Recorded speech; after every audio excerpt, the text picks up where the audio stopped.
Well, good afternoon, you glorious mother truckers, you, and welcome to another video. So, the last video I uploaded has gone quite well, I suppose you could say.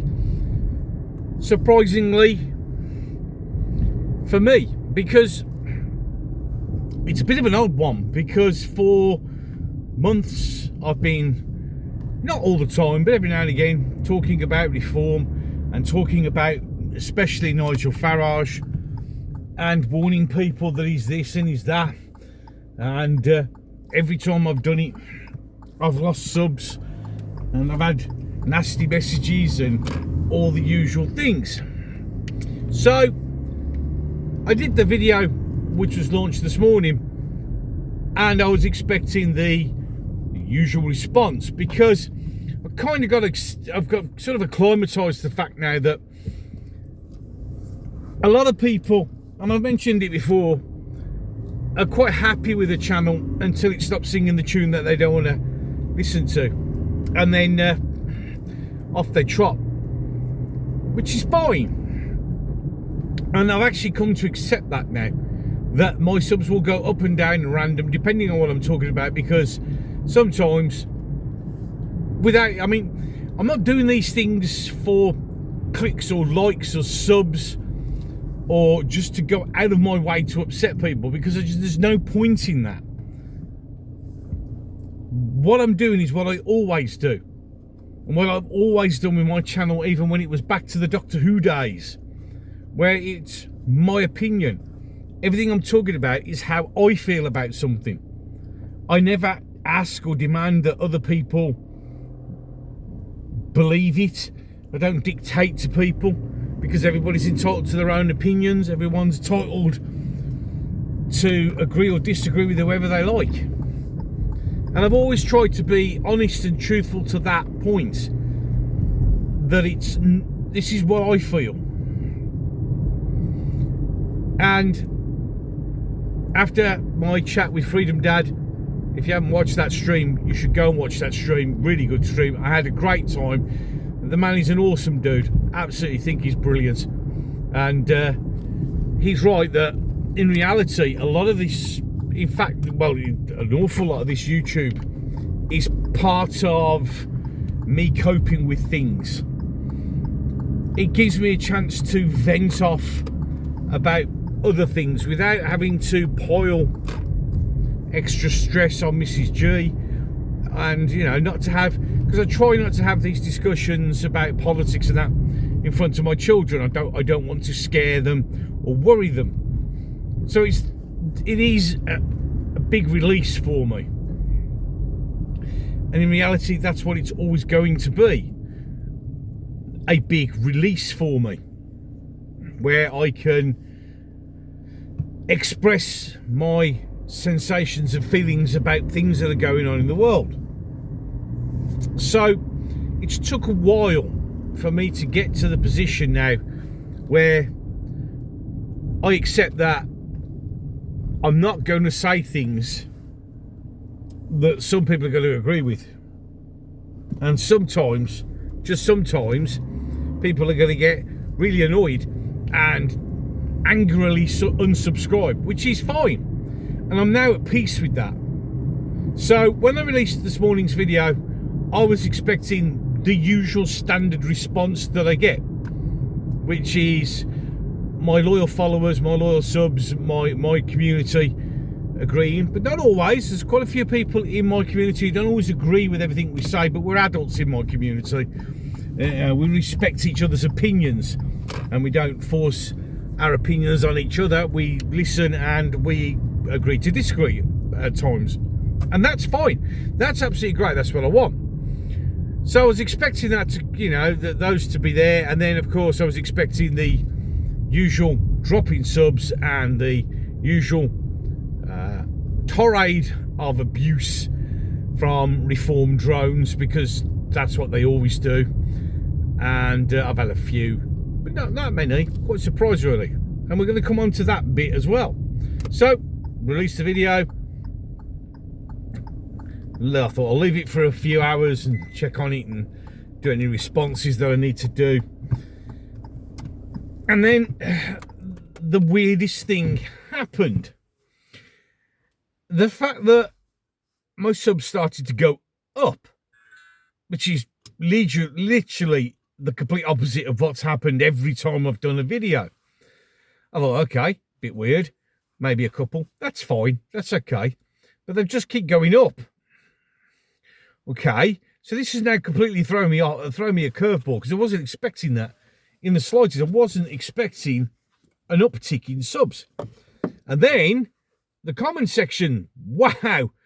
If I haven't got round to thumbing or liking or getting a response to, I do apologise, because, yeah, it's coming thick and fast. So I thought, okay, here we go. This is going to be the one.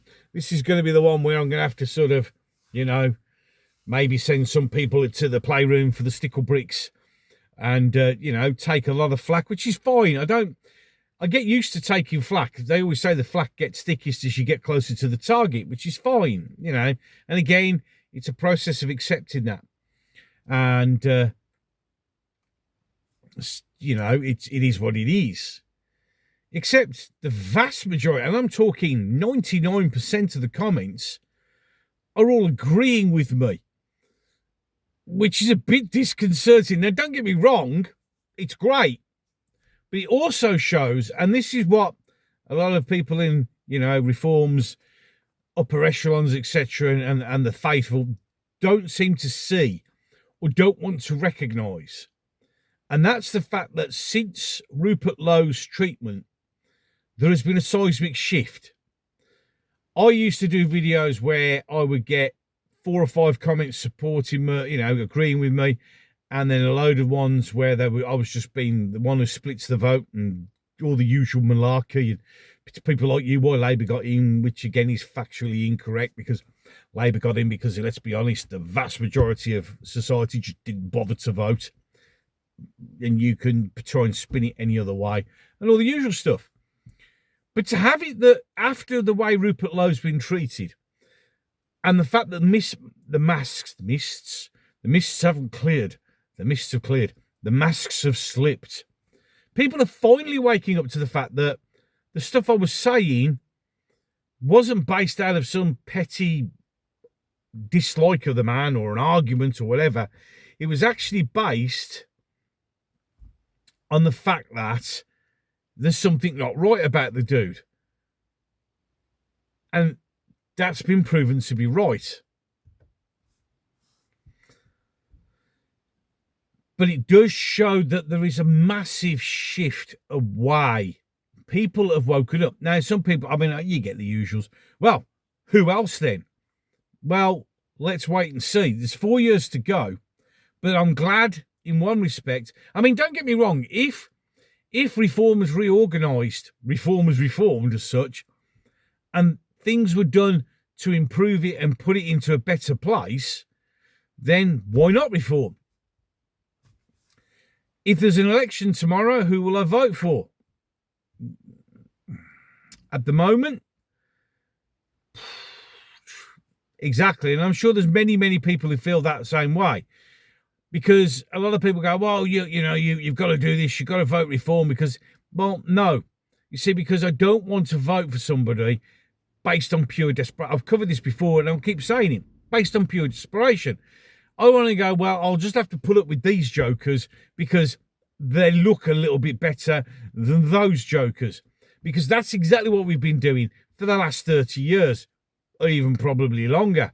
And we've ended up where we are right now, by accepting the slightly better sounding bunch, even though we know they're a bunch of dickheads, because they're better than these dickheads. And we've put up and made do with that situation. So now what you've got is a party that is showing its true colours in its leadership, and how we've changed the messaging. We'll just ignore all that because those dickheads look slightly better than those dickheads. And if you don't vote for these, Labour will get in. Labour won't get in the next one. There's no way anyone would be mentally deficient enough to vote for Labour after what they've done in such a short pace, and let alone what's going to happen over the next 4 years. The Labour Party's finished. Some people go vote Conservative. Why would you want to do that? For the last 14 years, they helped put us in the shit that we're in right now. So who do we vote for? Look, if I had to vote today, I'd vote UKIP. But if things changed in reform and we could see that it'd been democratic, made become a more democratic party, which it really isn't still yet. They've just changed the name. And if we got rid of Zia Youssef, the WEF, MI5, hope not hate agent, who's been there and has just got in and changed the party completely to suit himself, yeah. And Nigel did the decent thing and stepped down, and Richard Tice just pissed off back to Dubai to carry on shagging that Isabella Oakeshott beans who does nothing but toe the party line, and it's quite painful to watch because she shot herself in the foot. I hope the sex was worth it. If they went and we actually got a proper party where we had proper, we got the 4 or 5 MPs or whatever, and we've got a government in waiting, which is what we haven't got right now. This is it. Look, if you're listening, Nick Taccone, which I doubt, well, if you are, and UKIP, what you need to do is to form a government in waiting. You need to show to people that this is one thing, this is another, that's one, this is who's doing that. So when people want to vote for you, your policies are clear, but what you want to show is there's a leadership team ready to go at a moment's notice. That's what we need, and we haven't got it. Any case, I've got to go and do stuff. So 2 videos coming up at the end of this one. One will be the last one I uploaded, which is the best one I've done for a while, and thank you for all the support. The other one will be the one that got to YouTube using the mighty algorithm will have picked for you, the one that is now known as the chosen one. And I know they don't always go on there straight away. You have to wait until I get back to the computer and I can put them on. So bear with me on that. A lot of these videos are done on the fly. It is what it is. If you subscribed, which you should have done if you like what I'm saying and agree with what I'm saying and see where I'm going, you like what I'm doing, then that's great. You could ding the bell. You could like, you could share, and you could join in an adult conversation in the comment section down below. Don't make me have to send you to the playroom to go play with the stickle bricks. Any case, enough of that. I'm done. So, until the next one.